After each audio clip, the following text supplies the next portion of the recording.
सायंकाळचे जवळपास 3 वाजता एक अतिशय सुंदर आणि गावाकडची राहणारी महिला एका हायवेच्या कडेला उभी राहून बसची वाट पाहत होती. पण तिला घरी जाण्यासाठी कोणतीही बस मिळत नव्हती. त्यामुळे ती बिचारी खूप हैराण आणि चिंतेत पडली होती. तेवढ्यात अचानक त्या हायवेवर तिच्याकडे येणारा एक ट्रक तिच्या नजरेस पडतो. त्यानंतर ती त्या ट्रकवाल्याला हात दाखवून ट्रक थांबवते आणि ट्रक थांबताच त्याच्याकडे ती लिफ्ट मागते. त्यानंतर तो ट्रकवाला तिला आपल्या ट्रकमध्ये बसवून घेतो. जसे ते काही अंतर पुढे जातात तसा तो तिच्यासोबत अशी काही हरकत करू लागतो की मित्रांनो, ज्याबद्दल तुम्ही विचारही करू शकणार नाही.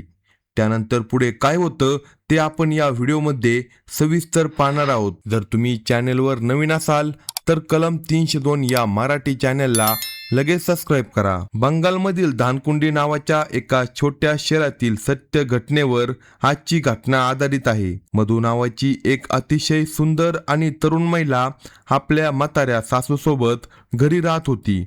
तिच्या लग्नाला जवळपास 8-10 वर्ष झाली होती. पण तिचा नवरा नव्हता, त्याचं निधन झालं होतं आणि त्या काळात तिला 2 मुलं देखील झाली होती. त्या मुलांसोबत ती बिचारी घरी राहत होती आणि मजुरीचं काम करत होती. तिची सासू खूपच म्हातारी झाली होती. सासरे नव्हते, त्याचं देखील निधन झालं होतं. त्यामुळे नवऱ्याच्या मृत्यूनंतर मधू खूपच त्रासात राहत होती. कारण तिच्या खांद्यावर म्हाताऱ्या सासूसोबतच 2 मुलांची देखील जबाबदारी होती. त्यांचा खर्च भागवण्यासाठी ती दिवसरात्र मेहनत आणि मजुरी करत होती. आणि ती खूपच सुंदर होती. जो कोणी तिला पाहायचा तो फक्त पाहतच राहायचा. ती नेहमी साडी घालायची आणि अंगावर ओढणीऐवजी गमछा घेत असायची. जिथे कुठे तिला रोजंदारीचे काम मिळायचे तिथं ती बिचारी कामाला जायची.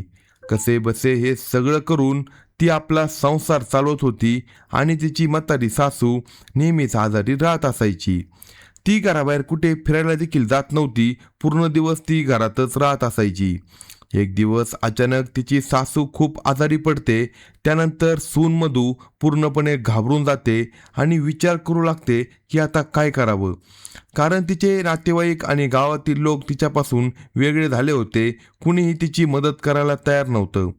मग शेवटी ती आपल्या म्हाताऱ्या सासूला घेऊन शहरातील सरकारी रुग्णालयात उपचारासाठी जाते आणि आपल्या 2 मुलांना घरी ठेवते. तिथे गेल्यानंतर ती आपल्या सासूला त्या सरकारी रुग्णालयात दाखल करते आणि जवळपास 3 दिवस ती तिथेच राहून तिची सेवा करते. जेव्हा सासूची सेवा करता करता जवळपास 3 दिवस जातात तेव्हा तिला आपल्या मुलांची आठवण येते.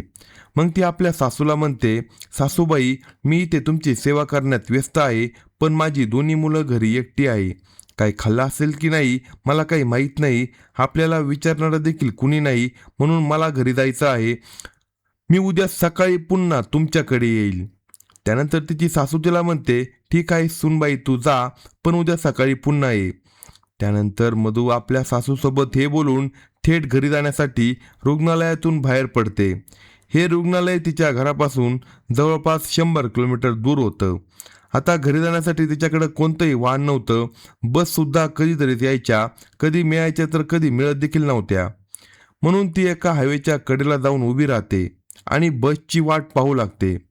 बसची वाट पाहता पाहता जवळपास 1 तास निघून जातो.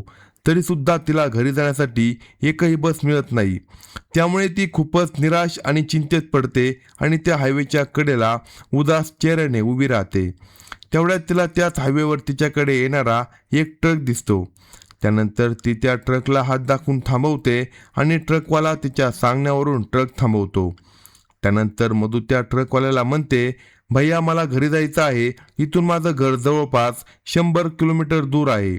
मी खूप वेळापासून बसची वाट पाहत आहे, पण एकही बस येत नाही. कृपया माझी थोडी मदत करा. मला लिफ्ट द्या आणि माझ्या घरी पोहोचवा. त्यानंतर जेव्हा ट्रकवाला मधूचं बोलणं ऐकतो तेव्हा तो तिला वरपासून खालीपर्यंत पाहतो.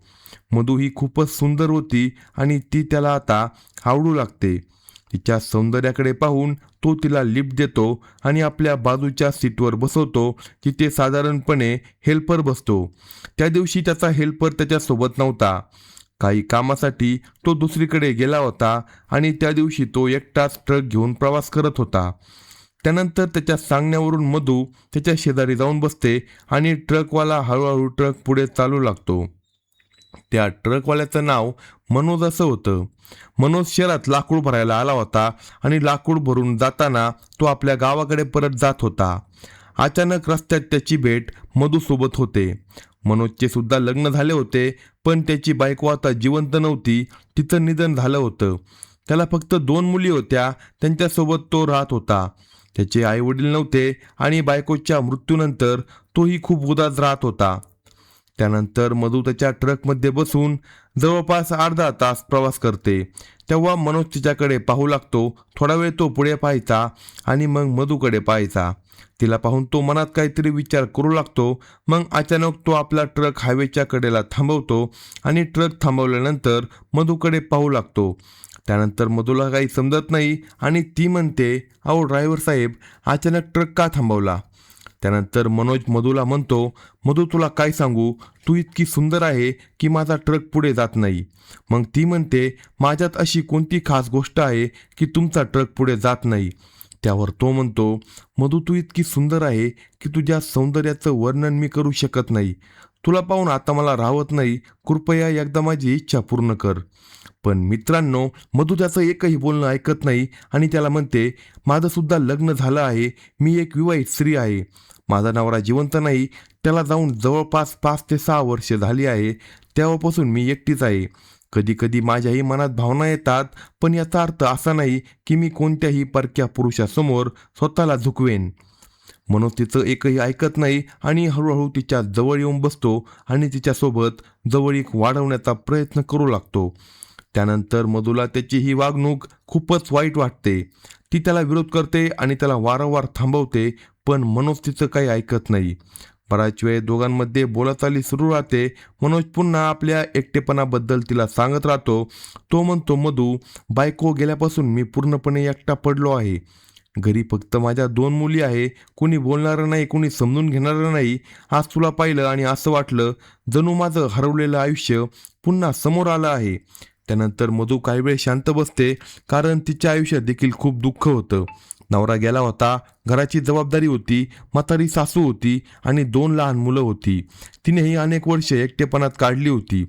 हळूहळू दोघंही आपल्या दुःखाच्या गोष्टी एकमेकांना सांगू लागतात आणि त्याच दरम्यान त्यांच्यामध्ये जवळीक निर्माण होऊ लागते. मग बराच वेळ तिथे बोलणं झाल्यानंतर मनोज पुन्हा ट्रक सुरू करतो आणि ट्रक पुढे निघते. आता दोघंही शांतपणे प्रवास करत असतात. काही वेळानंतर मधूचं गाव जवळ येतं. तेव्हा मनोज तिच्याकडे पाहत म्हणतो, मधू, खरं सांगू का, आज तुला भेटून मला खूप बरं वाटलं. मधूही हलकंसं हसते आणि म्हणते, मलाही खूप दिवसांनी कुणीतरी आपलं वाटलं. त्यानंतर मनोज तिला तिच्या घराजवळ उतरवतो. जेव्हा मधू ट्रकमधून खालू उतरू लागते तेव्हा दोघे एकमेकांकडे पाहतच राहतात. मग मनोज तिला म्हणतो, आता पुन्हा कधी भेटशील? त्यानंतर मधू त्याला आपल्या सासूबद्दल सांगते आणि म्हणते, माझी सासू शहरातील हॉस्पिटलमध्ये ॲडमिट आहे आणि मला उद्या सकाळी पुन्हा तिथं जायचं आहे. मग मनोज म्हणतो, ठीक आहे, मग तू मला तुझा मोबाईल नंबर दे. उद्या सकाळी निघताना मला फोन कर. मी स्वतः तुला शहरात सोडून देईन. त्यानंतर मधू त्याला आपला मोबाईल नंबर देते. मनोज नंबर घेतो आणि तिथून निघून जातो. त्यानंतर मधू आपल्या घरात जाते. घरात गेल्यानंतर ती पाहते की तिची मुले काही न खाता पिता खाटेवर झोपून गेली आहे. हे दृश्य पाहून मधूचं काळीज पिवटून जातं. ती धावत आपल्या 2 मुलांना मिठी मारते आणि रडू लागते. त्यानंतर ती पटकन स्वयंपाक बनवते आणि आपल्या मुलांना जेवू घालते. रात्र झाल्यानंतर ती सुद्धा झोपी जाते. सकाळ होताच ती पुन्हा रुग्णालयात जाण्याची तयारी करू लागते. तेवढ्यात अचानक तिचा मोबाईल वाजतो. फोन मनोजचा असतो. तो म्हणतो, मधू, तू कुठे आहे? मी तुझ्या घरासमोर ट्रक घेऊन उभा आहे. त्यानंतर मधू म्हणते, ठीक आहे, मी तयार झाले आहे, आता लगेच येते. थोड्याच वेळात मधू पूर्ण तयारी करून मनोजकडे जाते. मनोज पुन्हा तिला आपल्या ट्रकमध्ये बसवतो आणि दोघे शहराच्या दिशेने निघतात. रस्त्यात दोघांमध्ये खूप गप्पा गोष्टी होतात. मनोज त्याच्या आयुष्याबद्दल विचारतो. मधूही त्याला आपल्या सगळ्या अडचणी सांगते आणि मनोजही आपल्या दुःखाबद्दल तिला सांगतो. हळूहळू दोघांमध्ये आता एक वेगळंच नातं तयार होऊ लागतं. दोघे एकमेकांमध्ये रमून जातात. जवळपास 2 तासांचा प्रवास केल्यानंतर मनोज अखेर मधूला शहरातील सदर रुग्णालयात पोहोचवतो. त्यानंतर मधू ट्रकमधून उतरून थेट आपल्या सासूबाईकडे जाते. तिने घरून बनवून आणलेली खिचडी ती आपल्या सासूला खाऊ घालते आणि तिची सेवा करू लागते. पण मित्रांनो, जशी संध्याकाळ होते तसा मधू पुन्हा आपल्या सासूबाईला म्हणते, सासूबाई तुम्ही जेवण करून आराम करा, मी आता घरी जाते. कारण माझी दोन्ही मुले घरी एकटी आहे. काल तर ती दोघे उपाशी झोपली होती, म्हणून आज त्यांना उपाशी झोपू द्यायचं नाही. उद्या सकाळी पुन्हा तुमच्यासाठी जेवण बनवून घेऊन येईन. त्यानंतर ती आपल्या सासूला इतकं सांगून रुग्णालयातून बाहेर पडते आणि पुन्हा त्या हायवेच्या कडेला उभी राहून बसची वाट पाहू लागते. काही वेळातच मनोज पुन्हा तिथे आपल्या ट्रकसोबत येतो आणि तो ट्रक थांबवतो आणि मधूला म्हणतो, चल मधू, बसची वाट कशाला बघते, मी आलो आहे तुला घेण्यासाठी. हे ऐकून मधूच्या चेहऱ्यावर हलकंसं हास्य येतं. त्यानंतर ती ट्रकमध्ये जाऊन बसते आणि दोघे पुन्हा गावाच्या दिशेने निघतात. प्रवासादरम्यान दोघे पुन्हा गप्पा मारतात. मनोज तिला हसवण्याचा प्रयत्न करत असतो आणि मधूसुद्धा खूप दिवसांनी मनमोकळेपणाने हसू लागते. रस्त्यात मनोज मधूला म्हणतो, मधू खरं सांगू का, मला असं वाटतंय की देवानेच आपली भेट घडून आणली आहे. त्यानंतर मधू त्याच्याकडे पाहत हलक्या आवाजात म्हणते, कदाचित कारण इतक्या वर्षांनी मला कुणीतरी आपलं वाटायला लागलं आहे. हे ऐकल्यानंतर मनोज खूप खुश होतो. आता त्याच्या मनात मधूबद्दल खरं प्रेम निर्माण होऊ लागतं. हळूहळू रात्रीचे जवळपास 9 वाजतात आणि ते दोघे पुन्हा मधूच्या घरी पोहोचतात. त्यानंतर मधू मनोजला म्हणते, मनोज आता खूप उशीर झाला आहे, आजची रात्र तू इथेच थांब, मी जेवण बनवते, तू जेव आणि मग आराम कर. मधूचं हे बोलणं ऐकून मनोजच्या चेहऱ्यावर आनंद उमटतो, कारण त्यालाही तिच्यासोबत आणखी वेळ घालवायचा असतो. त्यानंतर तो तिच्यासोबत घरात जातो. पण मित्रांनो, जेव्हा मधूची दोन्ही मुले मनोजला आपल्या आईसोबत पाहतात तेव्हा ती आश्चर्याने मधूला विचारतात, आई हे कोण आहे. त्यानंतर मधू काही शांत राहते आणि मग आपल्या मुलांकडे पाहून म्हणते, हे तुमचे बाबा आहे. मधूच्या तोंडून हे शब्द ऐकताच मनोज पूर्णपणे भावूक होतो. त्याच्या डोळ्यात पाणी येतं. तो लगेच त्या दोन्ही मुलांना आपल्या मिठीत घेतो आणि रडू लागतो. मधूची दोन्ही मुलं त्याला बाबा बाबा म्हणत बिलगून बसतात. हे दृश्य पाहून मधूच्याही डोळ्यात अश्रू येतात, कारण तिच्या मुलांना कित्येक वर्षांनी वडिलांचं प्रेम मिळत होतं. त्यानंतर मधू स्वयंपाक बनवते. सगळे मिळून रात्रीचे जेवण करतात. जेवण झाल्यानंतर रात्री मनोज त्याच घरात थांबतो. त्या रात्री ते दोघे खूप वेळ एकमेकांसोबत बोलत राहतात. ते आपल्या आयुष्याबद्दल, दुःखाबद्दल आणि भविष्याबद्दल चर्चा करतात. मनोज मधूला म्हणतो, मधू मला आता तुला एकटं सोडायचं नाही, तू खूप दुःख सहन केलं आहे. त्यानंतर मधू भावूक होऊन बसते. मनोज आयुष्यात पहिल्यांदाच कुणीतरी माझ्या दुःखाची काळजी घेत आहे. हळूहळू दोघांचं मन पूर्णपणे एकमेकांसोबत जोडलं जातं. त्यानंतर सकाळ होते. मनोज पुन्हा निघण्याची तयारी करू लागतो. तेव्हा मधू त्याला म्हणते, मनोज मला पुन्हा सासूबाईसाठी जेवण घेऊन दवाखान्यात जायचं आहे, तू मला सोडशील का. त्यानंतर मनोज हसत म्हणतो, मधू आता मला आपलं नातं फक्त ओळखीचं राहिलं नाही, मी तुला माझी बायको मानलं आहे, तू मला तुझा नवरा मानायला तयार आहे का. हे ऐकून मधू काही शांत राहते. मग ती म्हणते, मनोज माझ्यासोबत माझी म्हातारी सासू आहे, 2 मुलं आहे, हे सगळं स्वीकारायला तू तयार आहे का. त्यानंतर मनोजचा हात हातात घेत म्हणतो, मधू मी फक्त तुलाच नाही तर तुझ्या संपूर्ण कुटुंबाला स्वीकारायला तयार आहे.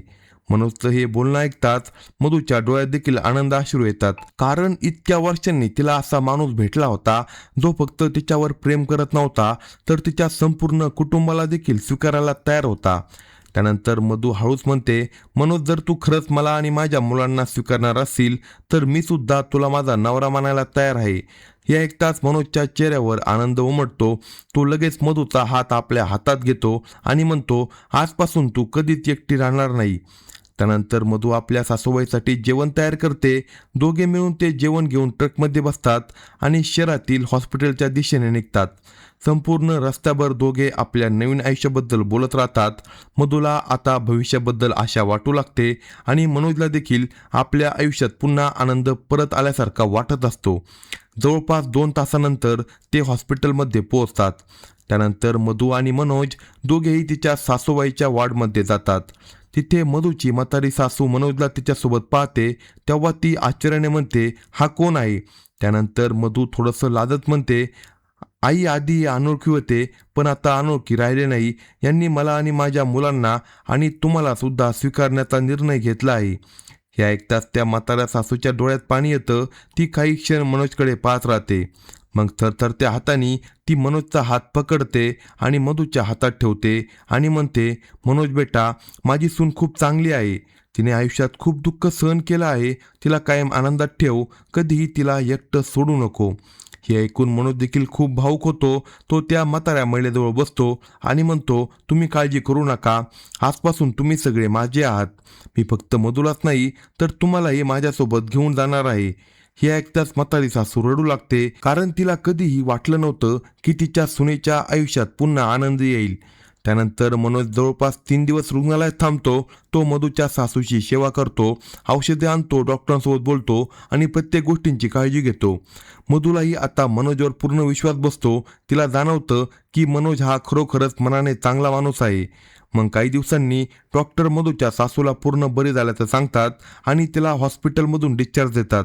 त्यानंतर मनोज आपल्या ट्रकमध्ये मधू, तिची सासू, तिची 2 मुले यांना घेऊन आपल्या घरी जातो. मनोजच्या घरी त्याच्या 2 मुली राहत होत्या. सुरुवातीला त्या थोड्या घाबरल्या होत्या, पण मधूने त्यांना इतक्या प्रेमाने जवळ घेतलं की काही दिवसातच त्या तिलाही आई म्हणू लागल्या. आता त्या घरात पुन्हा आनंद परत आला होता. मधूची मुलं शाळेत जाऊ लागली. मनोजच्या मुलींनाही आईचं प्रेम मिळालं. वृद्ध सासूही सुखाने राहू लागली. हे घर आधी दुःखानं भरलं होतं, तिथं आता हसू आणि आनंद होता. सगळं मिळून एक कुटुंब म्हणून राहू लागलं होतं. मधू आता मनोजसोबत खूप आनंदाने राहत होती आणि मनोजही आपल्या संपूर्ण कुटुंबासोबत सुखाचं आयुष्य जगत होता. अशाच नवनवीन स्टोरी ऐकण्यासाठी कलम 302 या मराठी चॅनेलला लगेच सबस्क्राईब करा आणि आपल्या प्रतिक्रिया कमेंट बॉक्समध्ये कळवा.